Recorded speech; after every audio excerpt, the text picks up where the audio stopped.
ಬೇಕು ನ್ಯಾಯ ಬೇಕು ಬೇಕೇ ಬೇಕು ನ್ಯಾಯ ಬೇಕು ವಿಶ್ವಗುರು ಬಸವಣ್ಣನವರಿಗೆ ಜೈ ವಿಶ್ವಗುರು ಬಸವ ಜೈ ಬಸವ ಜೈ ಬಸವ ಜೈ ಬಸವ ಸರ್ಕಾರ ಕಲಬುರಗಿಯಲ್ಲಿ ಅಖಂಡ ಕರ್ನಾಟಕ ಲಿಂಗಾಯತ ಸಂಘಟನೆ ವೇದಿಕೆ ಮುಖಾಂತರ ಬೀದರ್ ಜಿಲ್ಲೆಯ ಬಾಲ್ಕಿಯ ತಾಲೂಕಿನಲ್ಲಿ ಏನು ಬಸವಣ್ಣನ ಮೂರ್ತಿಗೆ ಒಂದು ಕೈಯನ್ನು ಕಟ್ ಮಾಡಿದ್ದಕ್ಕೆ ಸುಮಾರು ಆಗಿನ ಒಂದು ವಾರಗಳಾಯಿತು. ಆದರೂ ಕೂಡ ಅಲ್ಲಿ ಇದ್ದಂಥ ಪೊಲೀಸ್ ಅಧಿಕಾರಿಗಳು ಯಾವುದೇ ರೀತಿಯ ಕ್ರಮ ಕೈಗೊಳ್ಳದೇನೆ ಕುಂತಿರೋದನ್ನು ಖಂಡಿಸಿ ಕಲಬುರಗಿಯಲ್ಲಿ ಈ ಸಂಘಟನೆ ಅಡಿಯಲ್ಲಿ ಇವತ್ತು ಒಂದು ಪ್ರತಿಭಟನೆ ಮಾಡಿದ್ದಾರೆ. ನಿಜವಾಗ್ಲೂ ನಮಗೆ ತುಂಬ ಖುಷಿಯಾಗುತ್ತೆ.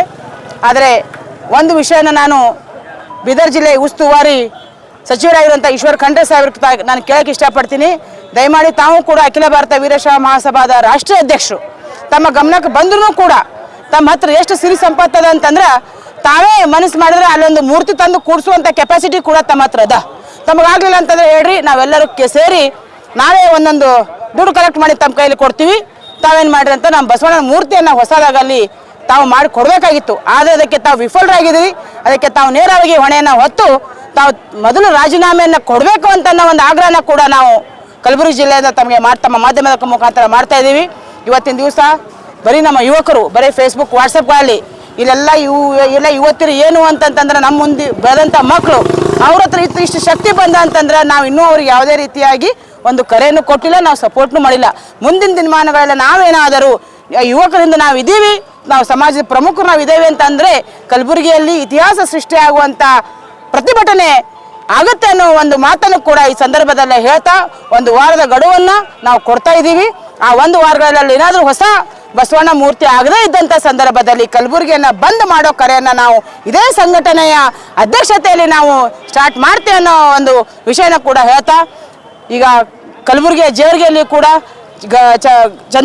ಗಜೇಂದ್ರಗಢ ಕೂಡ ಏನು ಆತ್ಮಹತ್ಯೆ ಆಗಿದ್ದಾವೆ ಅವ್ರ ಕುಟುಂಬಕ್ಕೆ ಸೂಕ್ತವಾದಂಥ ಪರಿಹಾರವನ್ನು ಸರ್ಕಾರದವ್ರು ಕೊಡಬೇಕು. ಇದಕ್ಕಿಂತ ಮುಂಚೆ ನಮಗೆ ಏನು ಬ್ಯಾನಿ ಆಗ್ತದೆ ಅಂತಂತಂದ್ರೆ ಕರ್ನಾಟಕದ ರಾಜ್ಯ ಸರ್ಕಾರದಲ್ಲಿ ಹೈಯೆಸ್ಟ್ ವೀರಶೈವ ಸಮಾಜದ ಬಸವಣ್ಣನ ಅನುಯಾಯಿಗಳಂತ ಬರೀ ಬಾಯಿಂದ ಹೇಳ್ತಾರೆ ವಿನಃ ಈ ಥರ ಆದ್ರೂ ಒಬ್ಬರು ಒಂದು ಪ್ರತಿಭಟನೆಗೆ ಬರಲ್ಲ ಮತ್ತು ಒಂದು ಪ್ರತಿಕ್ರಿಯೆಯನ್ನು ಕೊಡಲ್ಲ ಅಂತಂದರೆ ನಿಜವಾಗ್ಲೂ ನಮಗೆ ಶೇಮ್ ಆಗುತ್ತೆ. ಇನ್ನು ಮುಂದೆ ನಾವೆಲ್ಲ ರಾಜಕಾರಣಿಗಳನ್ನು ಹೊರಗಿಟ್ಟೆ ನಮ್ಮ ಹೋರಾಟವನ್ನು ನಮ್ಮ ಸಮಾಜದ ಮುಖಂಡರ ಹಾಗೂ ಇಂಥ ಯುವಕರ ನೇತೃತ್ವವನ್ನು ನಾವು ಕಲಬುರಗಿಯಲ್ಲಿ ಸ್ಟಾರ್ಟ್ ಮಾಡಿ ಒಂದು ಹೊಸ ನಾಂದಿಯನ್ನು ಹಾಡ್ತೇವೆ ಅಂತ ನಾನು ಈ ಮಾಧ್ಯಮದ ಮುಖಾಂತರ ಹೇಳಕ್ಕೆ ಇಷ್ಟಪಡ್ತಾ ಇದ್ದೇನೆ. ಇವತ್ತು ಕಲಬುರಗಿ ಜಿಲ್ಲೆಯಲ್ಲಿ ಬೃಹತ್ ಪ್ರತಿಭಟನೆ ಹಮ್ಮಿಕೊಂಡಿತ್ತು. 12ನೇ ತಾರೀಕು ಬೀದರ್ ಜಿಲ್ಲೆ ಬಾಲ್ಕಿ ತಾಲೂಕಿನ ದಾಡಿಗೆ ಕ್ರಾಸ್ನಲ್ಲಿರುವಂಥ ವಿಶ್ವಗುರು ಬಸವಣ್ಣನವರ ಮೂರ್ತಿಯ ಬಲಗೈಯನ್ನು ಕಟ್ ಮಾಡಿ ಆಮೇಲೆ ಧ್ವಜಾರೋಹಣವನ್ನು ಕಿತ್ತೆ ಹಾಕಿದ್ದಾರೆ ಯಾರೋ ಕಿಡಿಗೇಡಿಗಳು ಮಧ್ಯರಾತ್ರಿಯಲ್ಲಿ. ದಯಮಾಡಿ ನಾವು ಇವತ್ತು ಸರ್ಕಾರಕ್ಕೆ ಜಿಲ್ಲಾಧಿಕಾರಿಗಳಿಗೆ ನಾವು ಪೊಲೀಸ್ ಇಲಾಖೆಗೆ ಒತ್ತಾಯಿಸುವುದೇನೆಂದರೆ ಆ ಕಿಡಿಗೇಡಿಗಳು ಯಾರು ಅನ್ನೋದು ಕೂಡಲೇ ಪತ್ತೆ ಹಚ್ಚಬೇಕು. ಪತ್ತೆ ಹಚ್ಚಿ ಅವ್ರನ್ನ ಬಂಧನೆ ಮಾಡಬೇಕು. ಬಂಧನೆ ಮಾಡಿ ಅವ್ರನ್ನ ಗಡಿಪಾರು ಮಾಡಿ ಎನ್ಕೌಂಟರ್ ಮಾಡ್ಬೇಕು ಅನ್ನೋಂಥದ್ದು ನಮ್ಮ ವೀರಶೈವ ಲಿಂಗಾಯತ ಸಮಾಜದ ಒತ್ತಾಯ. ಮತ್ತು ಯಾಕಿದು ಪದೇ ಬಸವಣ್ಣನವ್ರನ್ನೇ ಟಾರ್ಗೆಟ್ ಮಾಡ್ತಾರೆ ಅನ್ನೋಂಥದ್ದು ನಮಗೆ ಭಾಳ ವಿಪರ್ಯಾಸ ಸಂಗತಿ. ಯಾಕಂದರೆ ಯಾರಿಗೂ ಕೂಡ ಬಸವಣ್ಣನವರು ಅನ್ಯಾಯ ಮಾಡಿಲ್ಲ. 12ನೇ ಶತಮಾನದಾಗ ಎಲ್ಲರಿಗೂ ಕೂಡ ಸಮಾನತೆ ಕೊಟ್ಟಂಥವ್ರು, ಎಲ್ಲರೂ ಸಮನಾಗಿರ್ಬೇಕಂತೇಳಿ ಸರ್ವ ಜಾತಿಗೂ ಕೂಡ ನಮ್ಮವರು ಅಂತರ್ಜಾತಿಗೂ ಆಗ್ಬೇಕು ಅನೇಕ ಯೋಜನೆಗಳನ್ನು ಕೊಟ್ಟಂಥವ್ರು, ಅನೇಕ ವಚನಗಳ ಕಡೆಯಿಂದ ಕಾಯಕ ಕೈಲಾಸ ನಾವು ಎಲ್ಲನೂ ಕೂಡ ಕಲಿಸಿಕೊಟ್ಟಂಥ ಬಸವಣ್ಣವ್ರ ಮೂರ್ತಿಗೆ ಯಾಕೆ ಇವತ್ತು ಟಾರ್ಗೆಟ್ ಮಾಡ್ತಾ ಇದ್ದಾರೆ. ಇವತ್ತು ವಿಶ್ವದಲ್ಲಿ ಕೂಡ ದೊಡ್ಡ ನಾಯಕ, ವಿಶ್ವ ನಾಯಕ ಅನಿಸ್ಕೊಂಡಿದ್ದಾರೆ, ಸಾಂಸ್ಕೃತಿಕ ನಾಯಕ ಒಂದು ಪ್ರಸಿದ್ಧಿ ಕೂಡ ಸಿಕ್ಕಿದೆ. ಇಂಥ ನಾಯಕರಿಗೆ ಯಾಕೆ ಇಂಥ ಅವಮಾನಗಳಾಗ್ತಾ ಇದೆ?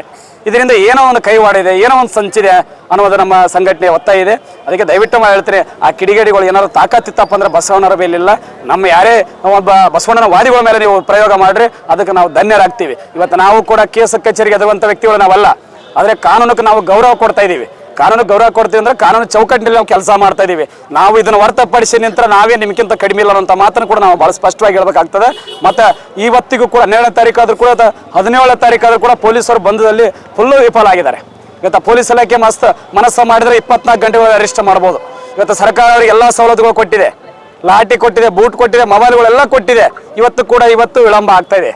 ಅಂದ್ರೆ ಇವತ್ತೆಲ್ಲೋ ಒಂದು ರೀತಿಯಲ್ಲಿ ಈಗ ಮುಚ್ಚಾಕುವಂಥ ಹುನ್ನಾರ ನಡೆದಿರುವಂಥ ಒಂದು ರೀತಿ ಎದ್ದು ಕಾಣಿಸ್ತಾ ಇದೆ.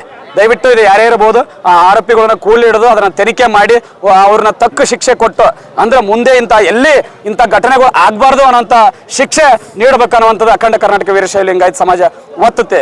ಅದ್ರ ಜೊತೆಗೆ ಅಖಂಡ ಕರ್ನಾಟಕ ವೀರಶೈವ ಲಿಂಗಾಯತ ಮತ್ತು ಜವರಗಿ ತಾಲೂಕಿನಲ್ಲಿ ಒಬ್ಬ ಮಹಿಳೆ ಮೇಲೆ ಒಂದು ಹುಡುಗಿ ಮೇಲೆ ಕಿರುಕುಳದ ಘಟನೆಗೆ ಸಂಬಂಧಪಟ್ಟ ಹಾಗೆ ಆ ಹುಡುಗಿ ನೇಣಿಗೆ ಶರಣಾಗಿದ್ದಾಳೆ. ಆ ಕುಟುಂಬಕ್ಕೂ ಕೂಡ ನ್ಯಾಯ ಸಿಗಬೇಕು. ಆರೋಪಿಗಳು ಕೂಡಲೇ ಬಂಧಿಸಿದ್ದಾರೆ. ಅವನನ್ನು ಗಲ್ಲಿಗೇರಿಸಬೇಕು. ಆ ಕುಟುಂಬಕ್ಕೆ 50 ಲಕ್ಷ ರೂಪಾಯಿಗಳು ಕೊಟ್ಟು ಆ ಮನೆಯಲ್ಲಿ ಸರ್ಕಾರಿ ನೌಕರರಿಗೆ ಕೊಡಿಸ್ಬೇಕಂತ ಹೇಳುತ್ತಾ ಆ ಕುಟುಂಬಕ್ಕೂ ಕೂಡ ಆ ಸರ್ಕಾರ ಒಂದಷ್ಟು ಹಣವನ್ನು ಕೊಟ್ಟು ಸಮಾಧಾನ ಮಾಡ್ಬೇಕಂತ ಅಲ್ಲಿ ಹೇಳುತ್ತಾ, ಮತ್ತೆ ಇಂಥ ಘಟನೆಗಳು ಆಗ್ಬಾರ್ದು ಅಂದ್ರೆ ಆರೋಪಿಗಳು ತಕ್ಕ ಶಿಕ್ಷೆ ಆಗ್ಬೇಕು. ಅಂದಾಗ ಮಾತ್ರ ಇಂಥ ಕಂಟ್ರೋಲ್ ಆಗ್ತಾವೆ. ಇಲ್ಲ ಅಂತಂದ್ರೆ ಇದು ದಿನಕ್ಕೆಷ್ಟು ಹೆಚ್ಚಿಗೆ ಆಗ್ತದೆ. ತಮ್ಮ ಮಾಧ್ಯಮದ ಮುಖಾಂತರ ಕರ್ನಾಟಕ ಸರ್ಕಾರಕ್ಕೆ ನಾನು ಒತ್ತಾಯ ಮಾಡುತ್ತೇನೆ. ಇವತ್ತು ಆರೋಪಿಗಳು ಯಾರೇ ಇರಲಿ ಅಂಥವ್ರ ಪ್ರೊಟೆಕ್ಷನ್ ನಾವು ನಿಲ್ಲಬಾರ್ದು, ನಿಂದ್ರಕ್ಕೆ ಹೋಗ್ಬಾರ್ದು ಅನ್ನೋಂಥ ಮಾತನ್ನು ನಾನು ಹೇಳಲಿಕ್ಕೆ ಇಚ್ಛಪಡ್ತೇನೆ. ಅವು ಯಾರೇ ಇರಲಿ ಅಂಥವ್ರನ್ನ ಬೀದಿಯಲ್ಲಿ ಗುಂಡಿಟ್ಟು ಕೊಲ್ಲುವಂಥ ಕೆಲಸ ಈ ಸರ್ಕಾರ ಮಾಡ್ತಾವಂಥ ಒಂದು ಭರವಸೆ ನಮಗಿದೆ. ಕೂಡಲೇ ಎಚ್ಚೆತ್ತು ಅವ್ರನ್ನ ಹಿಡಿದು ಆ ಕೆಲಸ ಮಾಡ್ಬೇಕಂತ ಸರ್ಕಾರಕ್ಕೆ ನಾವು ಆಗ್ರಹಿಸ್ತೇವೆ. ಇದು ಏನಾದರೂ ಸರ್ಕಾರ ಮತ್ತು ಜಿಲ್ಲಾಧಿಕಾರಿ SP ಅವರು ಆಗಲಿಲ್ಲ ಅಂದ್ರೆ ಮುಂದೆ ರಾಜ್ಯಾದ್ಯಂತ ಹೋರಾಟ ಕೊಟ್ಟು ಕಲಬುರಗಿ ಸಂಪೂರ್ಣ ಬಂದ್ ಮಾಡಬೇಕಾಗುತ್ತಂತ ಒಂದು ಎಚ್ಚರಿಕೆಯನ್ನು ಅಖಂಡ ಕರ್ನಾಟಕ ವೀರಶೈವ ಲಿಂಗಾಯತ ಸಮಾಜ ಎಚ್ಚರಿಸ್ತದೆ.